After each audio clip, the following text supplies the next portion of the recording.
Global পয়েন্টের পক্ষ থেকে আপনাদের সবাইকে স্বাগত। ইন্দোনেশিয়া, শ্রীলঙ্কা, থাইল্যান্ড এবং মালয়েশিয়ার চলমান বন্যা পরিস্থিতি নিয়ে আন্তর্জাতিক মহলে এখন নতুন করে আলোচনা শুরু হয়েছে। বিভিন্ন অঞ্চলে টানা বর্ষণ ও নদীর পানি বৃদ্ধি একাধিক দেশে জটিল পরিস্থিতি তৈরি করেছে। কিছু স্থানে দুর্ভাগ্যজনক প্রাণহানির ঘটনাও ঘটেছে, যা সংশ্লিষ্ট দেশগুলোকে জরুরি ত্রাণ কার্যক্রমে আরো মনোযোগী হতে বাধ্য করছে। ইন্দোনেশিয়া প্রতি বছর মশা মৌসুমে যে সমস্যাগুলো দেখা যায়, প্রতি বছর সেগুলো আরো প্রকট হয়েছে বলে জানিয়েছে দেশটির দুর্যোগ ব্যবস্থাপনা সংস্থা।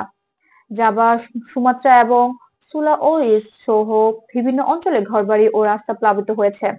পাহাড়ি এলাকায় ভূমিধসের সম্ভাবনা থাকায় প্রশাসন সতর্ক অবস্থান বজায় রেখেছে। এদিকে শ্রীলঙ্কায় ভারী বর্ষণ ও নদীর পানি বৃদ্ধি শহর ও গ্রাম উভয় এলাকাতে পানি বৃদ্ধির প্রভাব ফেলছে। কলম্বো, গাম্পাহা এবং রত্নপুরা জেলায় বহু পরিবার অস্থায়ী আশ্রয়কেন্দ্রে যেতে বাধ্য হয়েছে। দেশের দুর্যোগ ব্যবস্থাপনা দপ্তর জানিয়েছে, উদ্ধার ও সহায়তা কার্যক্রম চলমান রয়েছে এবং পরিস্থিতি স্বাভাবিক করতে কাজ করছে। থাইল্যান্ডও সাম্প্রতিক কিছু সপ্তাহে মৌসুমী বৃষ্টিপাত বৃদ্ধি পেয়েছে। দেশের উত্তর, উত্তর পূর্ব ও মধ্যাঞ্চলের বেশ কিছু জেলা প্লাবিত হয়েছে। কৃষি জমি ক্ষতিগ্রস্ত হওয়ার স্থানীয় জনগণের দৈনন্দিন জীবনযাত্রায় প্রভাব পড়েছে। আবহাওয়া অধিদপ্তর জানিয়েছে, ট্রপিক্যাল নিম্নচাপের কারণে বৃষ্টির পরিমাণ আরো বাড়তে পারে, তাই সবাইকে সতর্ক থাকতে বলা হয়েছে। মালয়েশিয়ার পরিস্থিতি একই রকম। নর্থ ইস্ট মনসুনের ফলে কেলাস্তান, তেরেঙ্গানু ও পাহাং প্রদেশে জলাবদ্ধতা তৈরি হয়েছে।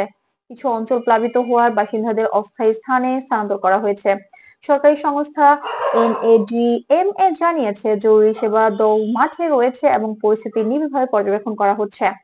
বিশ্লেষকদের মতে দক্ষিণ দক্ষিণ পূর্ব এশিয়া এবং বন্যাগুলোর মূলত মৌসুমী বর্ষণ, ট্রপিক্যাল বায়ুচাপ এবং নদীর পানি প্রবাহ বৃদ্ধির সম্মিলিত প্রভাব। জলবায়ু পরিবর্তনের কারণে অনেক অঞ্চলে বর্ষাকাল আরো দীর্ঘ ও অস্বাভাবিক হচ্ছে, ফলে বন্যার মাত্রাও বৃদ্ধি পাচ্ছে। সংশ্লিষ্ট প্রতিটি দেশের প্রশাসন জানিয়েছে, মানুষকে দ্রুত নিরাপদ স্থানে সরিয়ে নেওয়া, দুর্যোগ পরবর্তী সহায়তা এবং ভবিষ্যতে ক্ষয়ক্ষতি কমাতে কর্মপরিকল্পনা নিয়ে কাজ চলছে। আন্তর্জাতিক সংস্থাগুলো প্রয়োজনীয় পর্যবেক্ষণ ও সহায়তা প্রস্তুতিতে রয়েছে। গ্লোবাল পয়েন্টের পক্ষ থেকে আজকের মতো এখানেই শেষ করছি। আমাদের সঙ্গে থাকার জন্য ধন্যবাদ। আরো নিয়মিত আপডেট পেতে গ্লোবাল পয়েন্ট চ্যানেলটি সাবস্ক্রাইব করতে ভুলবেন না।